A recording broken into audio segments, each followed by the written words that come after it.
أعوذ بالله من الشيطان الرجيم بسم الله الرحمن الرحيم وآية لهم الأرض الميتة أحييناها وأخرجنا منها حبا فمنه يأكلون وجعلنا فيها جنات من نخيل وأعناب وفجرنا فيها من العيون ليأكلوا من ثمره وما عملته أيديهم أفلا يشكرون سبحان الذي خلق الأزواج كلها مما تنبت الأرض ومن أنفسهم ومما لا يعلمون صدق الله العظيم. ان کے لیے ایک نشانی وہ زمین ہے جو مردہ پڑی ہوئی تھی، ہم نے اسے زندگی عطا کی اور اس سے غلہ نکالا جس کی خوراک یہ کھاتے ہیں. ہم نے اس زمین میں کھجوروں اور انگوروں کے باغ پیدا کیے اور ایسا انتظام کیا کہ اس میں سے پانی کے چشمے پھوٹ نکلے تاکہ یہ اس کی پیداوار میں سے کھائیں، حالانکہ اس کو ان کے ہاتھوں نے نہیں بنایا تھا. کیا پھر بھی یہ شکر ادا نہیں کریں گے؟ پاک ہے وہ ذات جس نے ہر چیز کے جوڑے جوڑے پیدا کیے، اس پیداوار کے بھی جو زمین اگاتی ہے، اور خود ان انسانوں کے بھی اور ان چیزوں کے بھی جنہیں یہ لوگ ابھی تک نہیں جانتے. وَآیَةٌ لَهُمُ الْأَرْضُ الْمَيْتَةُ، مردہ زمین کے اندر انسان کے لیے عبرت ہیں، نصیحت ہیں کہ اندر سے کس طرح درخت پھوٹ نکلتا ہے، دانے پھوٹ نکلتے ہیں، کس طرح پودے پھوٹ نکلتے پھر بڑے بڑے درخت ہو جاتے ہیں. یہ اللہ تبارک و تعالیٰ کی قدرت کی نشانی ہے اگر انسان اس کے اندر غور کرے. دلیلیں دو طرح کی ہوتی ہیں، ایک منقولی دلیل ہے، نقلی دلیل یعنی جو قرآن حدیث سے ثابت ہے ہم نے مان لیا. ایک ہے عقلی دلیل کہ انسان عقل سے کام لے اور غور کرے تو ان کو یہ چیزیں سمجھ میں آئیں. تو اس میں سے ایک یہ زمین اور کھیتی کا نظام، کھانے پینے کا سارا نظام، اس کے اوپر اگر انسان غور کرے تو اس کو اللہ تبارک و تعالیٰ کی پہچان ہو جائے. یہ زمین کی پیداوار، اس کے بارے میں جتنی بھی انسان نے تحقیقات کی اتنا ہی زیادہ وہ حیرت کے اندر پڑ گیا. ایک بہت بڑے عالم گزرے ہیں مولانا شہاب الدین ندوی، بنگلور کے تھے، 2002 میں ان کا انتقال ہوا. انہوں نے اس پر نباتات یعنی یہ باٹنی، درخت وغیرہ، اس کے بارے میں بہت زیادہ تحقیق. اصل تو یہ ایک تاجر تھے، تجارت کرنے والے تھے اور کچھ اسکول میں پڑھے ہوئے تھے، کتابیں پڑھتے رہتے. ایک مرتبہ ایک پڑوسی ملک کے ایک عالم غلام جیلانی برق، ان کا ایک مضمون پڑھا کہ بھئی یہ مولوی لوگ ہیں، ان کو کوئی سائنس کا عطا پتہ نہیں، ان کو ماڈرن دنیا سے کوئی واسطہ نہیں ہے، ان کو کچھ سمجھ نہیں پڑتی، بس ان کا کام تو مسجد. اور تو ان کو بہت زیادہ دھکا لگا، دکھ ہوا، اور انہوں نے دارالعلوم ندوۃ العلماء میں جا کر ایڈمیشن لے لیا. ان کی کتاب ہے میری علمی زندگی کی داستان عبرت، اس کے اندر انہوں نے لکھا ہے کہ بڑی عمر میں جا کر وہاں داخلہ لیا، پڑھا، اس کے بعد سائنس تو پڑھے ہوئے تھے، بہت زیادہ تحقیق کر کے اسلام اور سائنس کے بارے میں کئی کتابیں انہوں نے لکھی. اس میں سے ایک کتاب لکھی ہے قرآن حکیم اور علم نباتات، ان کی بڑی ضخیم اور ایک اہم کتاب قرآن حکیم اور علم نباتات. نباتات یعنی یہ پودے، درخت وغیرہ، باٹنی، ونسپتی، اس پر ان کی کتاب ہے. اس کے اندر تو انہوں نے یہ بھی ثابت کیا ہے، یہ درخت کے بارے میں سائنسداں کہتے ہیں ایک فوٹوتھنسیسس اس کو کہتے ہیں، یعنی پرکاش سنشلیشن، کہ درخت کے اندر سے کیسے پھل بنتا ہے، کیسے دانے بنتے، کس طرح یہ عمل ہو رہا ہے. بھائی ہم نے تو ایک دانہ ڈالا ہٹ گئے، اب اس میں سے دانے بن رہے، پروٹین سے بھرپور اور طاقت سے بھرپور، کاربوہائیڈریٹ سے بھرپور. ہم نے ایک دانہ ڈالا، ایک گٹھلی ڈالی اور بڑے بڑے پھل بن رہے ہیں وٹامن سے بھرپور، اور اس کا رنگ الگ الگ.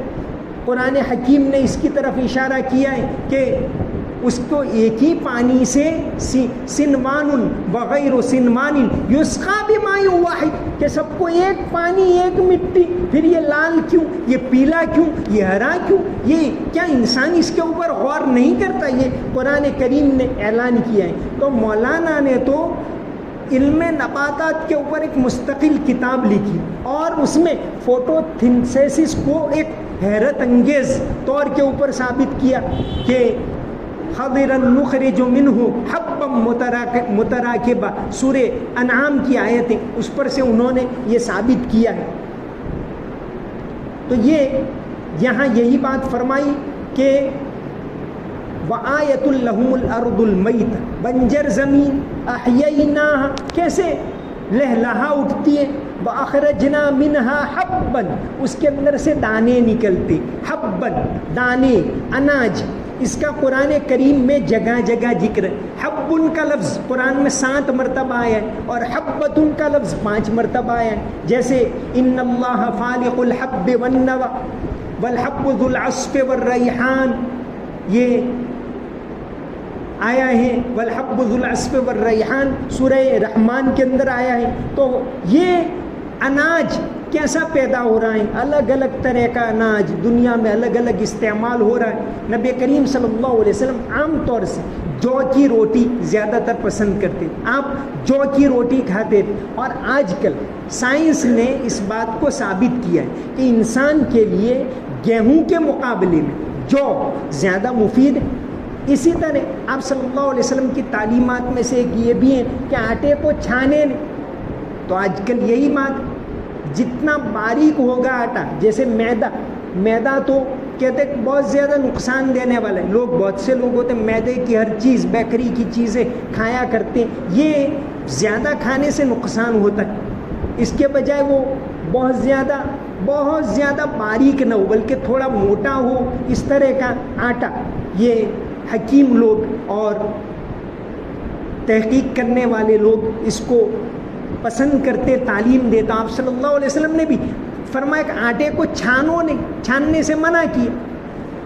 یہ انسان کی صحت کی تعلیم بہت اچھے طریقے سے قرآن کریم نے بھی دیے اور حدیث نے بھی دیے. تو حباً فمنہ یاکلون، اسی میں سے کھاتے ہیں، انسان بھی کھاتے ہیں، اپنے جانوروں کو بھی کھلاتے ہیں، اور ساری کائنات کھا رہی. سمندر کے اندر جانور ہیں وہ بھی کھا رہے ہیں، جنگل میں جانور ہیں وہ بھی کھا رہے ہیں. اللہ تبارک و تعالیٰ کھلا رہا ہے. تو کھانا بہت بڑی نعمت ہے. اس سلسلے کے اندر ایک حدیث دیکھی، نبی کریم صلی اللہ علیہ وسلم نے فرمایا کہ رات کا کھانا کھایا کرو، رات کا کھانا کھایا کرو. تعشوا ولو بکف من حشف فإن ترک العشاء محرمۃ، کہ رات کا کھانا کھایا کرو اگرچہ ایک مٹھی بھر کھجور ہی کھا لو، کیونکہ رات کے کھانے کو چھوڑ دینا یہ جلدی بڑھاپا لاتا ہے. حدیث ترمذی میں حضرت انس بن مالک رضی اللہ عنہ سے مروی. تو یہاں تو اللہ کی قدرت کی نشانیوں کا بیان ہو رہا ہے. حباً فمنہ یاکلون وجعلنا فیہا جنات، جنات کے معنی باغات. آخرت میں جنت کو تو قرآن میں جنت کہا گیا ہے. جنت لفظ کا مطلب ہوتا ہے باغ. تو یہاں جنات ہیں وہ باغ کے مطلب میں کہ اللہ تعالیٰ نے دنیا میں کیسے کیسے باغات بنائے. وجعلنا فیہا جنات من نخیل، کھجور کے باغات، واعناب، اور انگور کے باغات. دو چیزوں کا ذکر کر دیا، اناج کا ذکر کر دیا اور یہاں پھلوں کے اندر کھجور اور انگور کا ذکر کر دیا. اس سے پھلوں کی طرف اشارہ ہو گیا. پھل اللہ تبارک و تعالیٰ کی قدرت کی نشانی بھی ہے اور اللہ تعالیٰ کی بہت بڑی دین ہے انسان کے. سائنس والے کہتے ہیں کہ پھلوں کے اندر بہت ساری بیماریوں سے بچاؤ کا ذریعہ ہوتا ہے. تو فرمایا کہ ہم نے کھجور کتنے طرح طرح کی ویرائٹیز ہوتی ہے، ہزاروں طرح کی ویرائٹی ہوتی ہے کھجور کی. یہ ساری چیزیں کون پیدا کر رہا ہے کہ ایک کی شکل الگ، دوسرے کی الگ، ایک کھجور کا ذائقہ الگ، دوسرے کا الگ، انگور میں بھی الگ الگ ویرائٹی. کون اس کو انگور کو پیلا رنگ دے رہا ہے اور کون کھجور کو سرخ رنگ دے رہا ہے. اس پر انسان غور کرے، نعمتوں کا استعمال کرے. وَفَجَّرْنَا فِيهَا مِنَ الْعُيُونِ. دوسرا یہ کہ ہم نے زمین کے اندر چشمے بہا دی. زمین تو مٹی والی، آپ باہر تھوڑا پانی ڈالو تو سارا خراب ہو جاتا ہے، لیکن اسی زمین کے اندر سے نیچے سے پانی نکلتا ہے تو صاف ہوتا ہے. اسی زمین میں سے چشمے، یہ جو ندیاں نکلتی ہیں چشموں میں سے، پہاڑوں میں سے نکلتی، تو کیسا صاف شفاف پانی ہوتا ہے. اس کے اوپر غور کرے. وَفَجَّرْنَا فِيهَا مِنَ الْعُيُونِ کہ اس کے اندر ہم نے چشمے بہا دی. لِيَأْكُلُوا مِن ثَمَرِهِ تاکہ اس کے پھلوں کو انسان کھائے. وَمَا عَمِلَتْهُ أَيْدِيهِمْ حالانکہ تمہارے ہاتھوں نے یہ نہیں بنایا. ہم نے گٹھلی ڈال دی، لیکن وہ اس کے اندر پھل کے اندر نہ پانی ہم نے بھرا، نہ گودا بھرا، نہ ذائقہ بھرا. ہر پھل کا ذائقہ الگ الگ. انسان کیسا آسانی کے ساتھ اللہ کی نعمتوں کو کھا رہا ہے. فرمایا وما عملتہ ایدیہم ان کے ہاتھوں نے یہ نہیں بنایا. افلا یشکرون کیا وہ شکر ادا نہیں کرتے. تو ایک تو دانوں کا ذکر کیا یعنی اناج کا، اور دوسرا ذکر کیا کھجور کا. کھجور کا کل 20 مرتبہ قرآن میں ذکر آیا اور انگور کا 11 مرتبہ آیا. یہ اللہ تبارک و تعالیٰ کی نعمتیں، اور جتنے بھی پھل ہیں اللہ تعالیٰ کی نعمتیں. تو فرمایا کہ افلا یشکرون. اب آئی کام کی بات کہ اللہ کی نعمتوں کا استعمال کرو، اس پر غور کرو اور اللہ کا شکر ادا کرو. دین اسلام کے اندر شکر گزاری یہ ایک بہت بڑی صفت. اللہ کے پیغمبروں کے بارے میں قرآن نے فرمایا، جیسے حضرت ابراہیم علیہ السلام کے بارے میں فرمایا شاکرا لانعمہ ان ابراہیم کان امۃ قانتا للہ حنیفا ولم یک من المشرکین شاکرا لانعمہ کہ اللہ کی نعمتوں کے شکر گزار تھے. لئن شکرتم لازیدنکم اگر شکر ادا کریں گے تو اللہ تعالیٰ اور دے گا. اللہ کی نعمتوں کا استعمال کرو اور شکر ادا کرو. تو فرمائے افلا یشکرون. اب یہاں ایک اہم بات آئی کہ بھئی اتنی نعمتیں ہیں، پھل دیے ہم نے، دانے دیے ہم نے، تم کھاتے ہو، اس کا استعمال کرتے ہو، طاقت حاصل کرتے ہو اس کے ذریعے، تو کیا تم اللہ کا شکر ادا نہیں کرتے؟ اللہ کی کسی بھی نعمت کا استعمال کریں. جو دعائیں اس میں یہی کہ آپ کھانے کے بعد پڑھو الحمدللہ الذی اطعمنا. تمام تعریفیں اس اللہ کے لیے جس نے ہمیں کھلایا. اللہ تبارک و تعالیٰ نے دیا، ہضم کا نظام بھی اس نے دیا، ٹیسٹ بھی اس نے دیا کہ بھئی یہ ایسا لگتا ہے، سیب ایسا لگتا ہے اور روٹی ایسی لگتی ہے. ٹیسٹ اللہ تبارک و تعالیٰ نے دیا تو اس کا شکر ادا کرو. افلا یشکرون کیا وہ اس کا شکر ادا نہیں کرتے؟ حدیث شریف کے اندر ایک تو یہ پیغمبروں کے بارے میں جو بات آئی، حضرت ابراہیم علیہ السلام کے بارے میں آیا شاکر لانعمہ، حضرت داؤد علیہ السلام اور حضرت سلیمان علیہ السلام کے بارے میں آیا اعملوا آل داؤد شکرا وقلیل من عبادی الشکور. آپ صلی اللہ علیہ وسلم کے بارے میں بھی شکر گزاری قرآن کریم کے اندر بار بار آئی ہے. اور اللہ تبارک و تعالی اسی وجہ سے اللہ تعالیٰ نے تو قرآن میں فرما دیا کہ انا فتحنا لک فتحا مبینا لیغفر لک اللہ ما تقدم من ذنبک وما تاخر. اے پیغمبر صلی اللہ علیہ وسلم آپ کی اگلی پچھلی تمام کوتاہیاں ہم نے معاف کر دی. آپ صلی اللہ علیہ وسلم نماز پڑھتے تھے، نفل نماز. تو حضرت عائشہ رضی اللہ عنہا سے مروی ہے کہ کبھی اتنی لمبی لمبی نماز پڑھتے تھے کہ آپ کے پاؤں پر ورم آ جاتے تھے، تورمت قدماہ. تو حضرت عائشہ رضی اللہ عنہا بیان کرتی ہے کہ میں نے پوچھا اے اللہ کے حضور آپ تو بخشائے ہو، پھر اتنی لمبی نماز کیوں؟ تو آپ نے فرمایا افلا اکون عبدا شکورا، کیا میں اللہ کا شکر گزار بندہ نہ بنوں؟ آدمی اگر شکر ادا کرتا ہے تو اللہ تعالیٰ نعمت میں اضافہ کرتا ہے. اسی طرح بندوں کا شکریہ ادا کرنا. کوئی آدمی آپ کے ساتھ بھلائی کرے تو کم سے کم اس کو جزاک اللہ کہ اللہ تجھے اچھا بدلہ دے. ایسی کوئی دعا، یہ بھی شکر ہے. من لم یشکر الناس لم یشکر اللہ. آپ صلی اللہ علیہ وسلم نے فرمایا کہ جو لوگوں کا شکر ادا نہیں کرے وہ اللہ کا شکر ادا نہیں کر سکتا. کہ دنیا میں معاشرہ ہے، ہم ایک دوسرے کے ساتھ رہتے، ایک دوسرے کے ساتھ بھلا برتاؤ کرتے، تو ان کا شکریہ ادا کرنا چاہیے. تو یہاں شکر گزاری کی بات ہے. حدیث شریف کے اندر آیا ہے، نبی کریم صلی اللہ علیہ وسلم نے ایک بہت اچھی تعلیم دی. آپ نے فرمایا انظروا الی من هو اسفل منکم ولا تنظروا الی من هو فوقکم فهو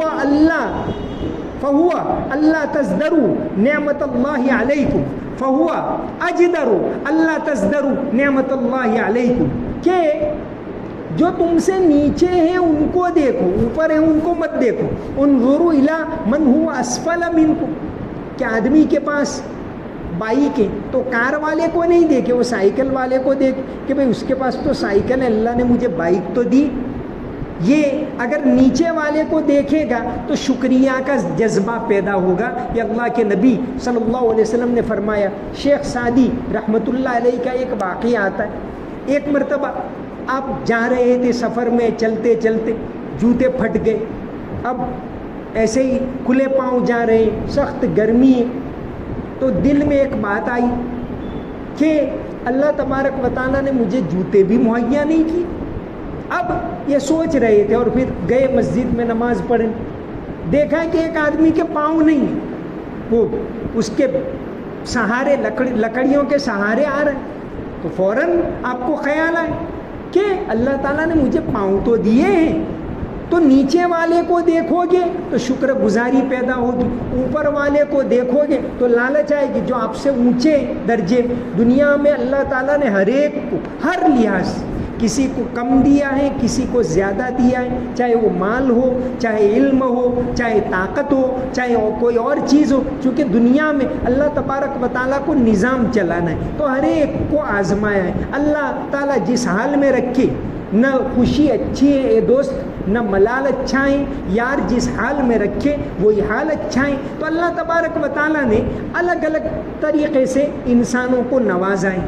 اللہ تعالیٰ کا شکر ادا کریں اور اللہ کی نعمتوں سے فائدہ اٹھائیں. یہ نعمتیں اللہ تعالیٰ نے دنیا خلقت لکم، نعمتیں اللہ تعالیٰ نے انسانوں کے لیے تو بنائی، تو ان سے فائدہ اٹھائے، کوئی حرج نہیں. بلکہ اللہ تبارک و تعالیٰ اس کو احسان کے طور پر کہتے ہیں. پھر آگے فرمایا سبحان الذی خلق الازواج کلھا مما تنبت الارض. ایک بہت سائنٹیفک بات بتائی کہ اللہ تبارک و تعالیٰ نے ومن انفسکم، تمہارے اندر بھی جوڑے رکھی. یہ تو ہم کو سمجھ میں آتے کہ انسانوں میں مرد ہیں تو عورت ہیں، حیوانوں میں مذکر ہیں تو مؤنث ہے، میل ہے تو فیمیل ہے. لیکن قرآن کریم نے صدیوں پہلے ایک بات کہہ دی مما تنبت الارض، کہ اللہ تبارک و تعالیٰ نے نباتات میں، ونسپتی کے اندر بھی میل اور فیمیل رکھا ہے. خلق الازواج کلھا مما تنبت الارض ومن انفسہم. پھر دوسری کہ انسانوں کے اندر بھی میل فیمیل رکھا ہے، حیوانوں میں بھی رکھا ہے. اس سے بڑھ کر آگے فرمایا مما تنبت الارض، زمین جو اگاتے ہیں اس میں بھی میل فیمیل، درختوں میں بھی یہ ہوتا ہے. لیکن اس سے آگے جو بات فرمائی، جو آج صدیوں کے بعد، اور قرآن میں ایک جگہ نہیں کئی جگہ، وَمِمَّا لَا يَعْلَمُونَ، کہ اللہ تبارک و تعالیٰ نے ہر چیز کے اندر میل فیمیل بنائے. اب پہلے زمانے میں تو یہ بات سمجھ میں نہیں آتی. انسان نے جتنی ترقی کی تھی اس کے مطابق لوگ کہاں کرتے تھے کہ بھائی ہر چیز میں، یعنی جانوروں میں، انسانوں میں، پھر آگے بڑھ کر حیوانات کے، یہ نباتات کے اندر ثابت ہوا کہ اس میں بھی میل فیمیل ہوتا ہے. اب سائنس نے ثابت کر دی کہ کائنات کا ایک ذرہ ہوتا ہے، ایک ایٹم میں بھی میل فیمیل ہے. یہ ایٹم بم جو بناتے ہیں اسی کا تو استعمال کر کے بناتے. جیسے بھئی آپ کے یہ وائر کے اندر میل فیمیل ہے، لگ گیا تو کرنٹ، تو اس طرح ایٹم ہر ذرے کے اندر میل فیمیل ہے. پروٹون اور الیکٹرون، یہ کیا ہے؟ یہ میل فیمیل. تو صدیوں پہلے قرآن کریم نے کہہ دیا کہ وَمِمَّا لَا يَعْلَمُونَ، کہ ایسی چیزیں جن کو تم جانتے بھی نہیں اس کے اندر بھی اللہ تبارک و تعالیٰ نے میل فیمیل بنایا ہے. اور صرف ایک آیت کے اندر نہیں، کئی آیتوں کے اندر یہ بات بتائی. تو اس سے پرانے مفسرین یہی لیتے تھے، لیکن آج سائنس نے ثابت کر دیا کہ واقعی قرآن اللہ تبارک و تعالیٰ کا کلام ہے جس کے اندر یہ، حالانکہ قرآن ہدایت کی کتاب ہے، یہ سائنٹیفک کتاب نہیں ہے، لیکن جتنے بھی قرآن میں سائنسی اشارے ہیں وہ آج ہو بہو ثابت ہوتے ہیں. کوئی بھی ایسی بات نہیں ہے جو جیسے اب آگے کی آیت کے اندر آ رہا ہے کہ سورج بھی گھوم رہا ہے. ایک ٹائم پر آج سے 200-300 سال پہلے سائنس نے یہ ثابت کر دیا کہ زمین تو گھوم رہی، سورج ایک ہی جگہ پر. اب لوگ اعتراض کرنے لگے تھے، اب سائنس نے جا کر ثابت کر دیا کہ نہیں، سورج بھی گھوم رہا ہے اپنی گیلیکسی کے ساتھ، اپنے سارے تاروں کے ساتھ، اور ہر چیز گھوم رہی ہے. اب سائنس نے ثابت کر دیا. تو قرآن کریم نے تو بہت پہلے آگے کی آیت کے اندر پہلی، اب یہاں اللہ کی نعمتوں میں زمین کا ذکر آیا، اب اس کے بعد رات دن کا اور آسمان کا ذکر آ رہا ہے. یہ پورا رکوع ہے اللہ تبارک و تعالیٰ کی قدرت کی نشانیوں کے بارے میں ہے اور اللہ کی نعمتوں کے بارے میں. تو فرمایا کہ افلا یشکرون، اللہ تبارک و تعالیٰ کا شکر ادا کرو. اللہ نے جو بھی نعمتیں دی ہیں اپنی مہربانی سے، اس میں ہمارا کوئی دخل نہیں. ہاں، ہم کو اللہ نے جتنا کہا کوشش کرو تو کرنی ہوگی. ایک واقعہ امام غزالی کا بتایا تھا میں نے پہلے. امام غزالی رحمۃ اللہ علیہ نے لکھا ہے اپنی کتاب کے اندر مکاشفۃ القلوب میں کہ ابراہیم ادہم ایک بہت بڑے اللہ والے تھے، بزرگ تھے، اور ان کے مرید تھے شقیق بلخی. یہ 3 صدی ہجری میں یعنی 1100 سال پہلے. ایک مرتبہ شقیق بلخی اپنے پیر صاحب کے پاس آئے، حضرت ابراہیم ادہم رحمۃ اللہ علیہ کے پاس. ابراہیم ادہم بھی بادشاہت کو چھوڑ کر صوفی بنے تھے، اللہ والے تھے. تو آئے کہ حضرت میں اپنے تجارتی کام کے لیے جا رہا ہوں. حضرت نے کہا ٹھیک ہے، دعا کی. گئے. اب اس زمانے میں تجارت کے لیے دور دور ملکوں میں جائے تو کئی مہینوں کے بعد آتے. چند دن ہوئے اور ابراہیم ادہم نے دیکھا کہ مسجد میں شقیق بلخی موجود ہیں. بلایا، پوچھا کہ بھئی تم گئے نہیں اپنے تجارتی قافلے کے ساتھ؟ کہا کہ حضرت میں گیا تھا لیکن ایک عجیب بات پیش آئی تو میں واپس آ گئے. کہا کیا ہوا؟ تو کہا کہ ہم گئے اور فلاں گاؤں تک پہنچے. دوپہر کو ایک درخت کے نیچے آرام کے لیے پڑاؤ ڈالا. میں نے درخت کے اوپر دیکھا کہ ایک پرندہ ہے اپاہج. اب میں سوچنے لگا کہ اللہ تعالیٰ اس کو کیسے روزی دیتا ہوگا. اللہ تعالیٰ سب کو روزی دیتا ہے تو اس کو کیسے روزی دیتا ہوگا. میں سوچنے لگا، کیونکہ وہ بھی تھے تو نیک آدمی، کہ سوچنے لگا. اتنی دیر میں دیکھا کہ ایک دوسرا پرندہ آیا اور ایک دانہ ڈالا وہاں رکھا. اس نے کھایا، اب چلا گیا. پھر آیا، پھر دانہ ڈالا، چلا گیا. تو میں نے سوچا کہ جو اللہ تعالیٰ اس اپاہج پرندے کو کھلاتے ہیں کیا وہ مجھے نہیں کھلا سکتے؟ تو میں واپس آ گئے. حضرت ابراہیم ادہم نے بہت اچھی بات فرمائی. فرمایا واہ واہ، تم نے اپاہج پرندے جیسا بننا سوچا. تم یہ بھی تو سوچ سکتے تھے کہ میں اس پرندے جیسا بنوں جو خود کو بھی فائدہ پہنچاؤں اور دوسروں کو بھی فائدہ پہنچاؤں. تو یہ اللہ کی نعمتوں کو حاصل کرنا، ان کا استعمال کرنا، یہ کوئی بری بات نہیں بلکہ اللہ کی نعمتیں. بات یہ ہے کہ اللہ کا شکر ادا کرے اور اللہ کی عبادت کرے، ہر حال میں اللہ کو یاد رکھے. افلا یشکرون، ایک تو زبان سے شکر ادا کرنا ہو، ایک دل سے شکر ادا کرنا ہوتا ہے اللہ تعالیٰ کہ جن باتوں کو اللہ نے فرمایا ان کو بجا لائے، جن سے روکا ان سے روکے. اپنا کام کر رہے ہیں دکان میں لیکن اللہ حاضر ہے کہ میں ناپ تول میں کمی نہیں کروں گا. اللہ دیکھ رہا ہے، میں کسی کو دھوکہ نہیں دوں گا، اللہ دیکھ رہا ہے. تو یہ بھی اللہ کا ذکر ہے.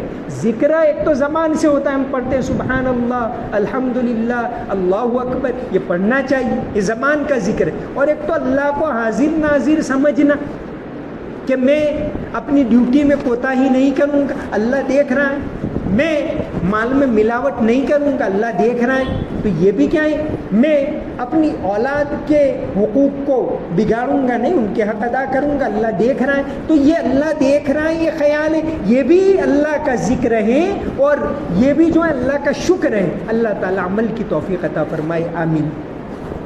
اللهم صل على محمد وعلى ال محمد وبارك وسلم۔ ربنا آتنا في الدنيا حسنة وفي الآخرة حسنة وقنا عذاب النار۔ رب اغفر وارحم وانت خیر الراحمین۔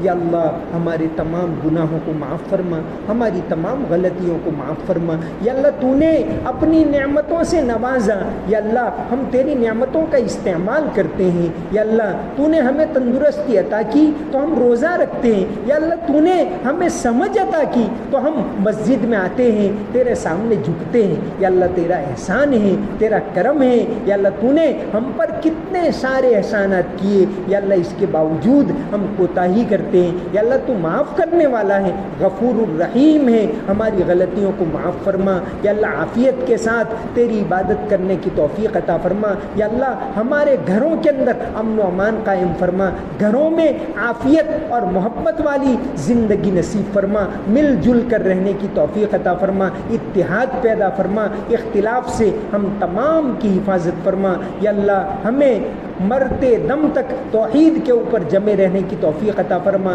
تیرا شکر ادا کرنے کی توفیق عطا فرما، ہر طرح کے گناہوں سے ہماری حفاظت فرما، جھوٹ سے، بے حیائی سے، خیانت سے، بدنگاہی سے۔ یا اللہ جتنے بھی گناہ ہیں یا اللہ تو ہی ان سے بچانے والا ہے، ہم کو بچا لے، عافیت کے ساتھ دین پر چلنے کی توفیق عطا فرما، قرآن کی محبت ہم سب کو عطا فرما۔ اللہم صلی علی محمد وعلی ال محمد وبارک وسلم۔ سمعنا واطعنا غفرانک ربنا والیک المصیر برحمتک یا ارحم الراحمین۔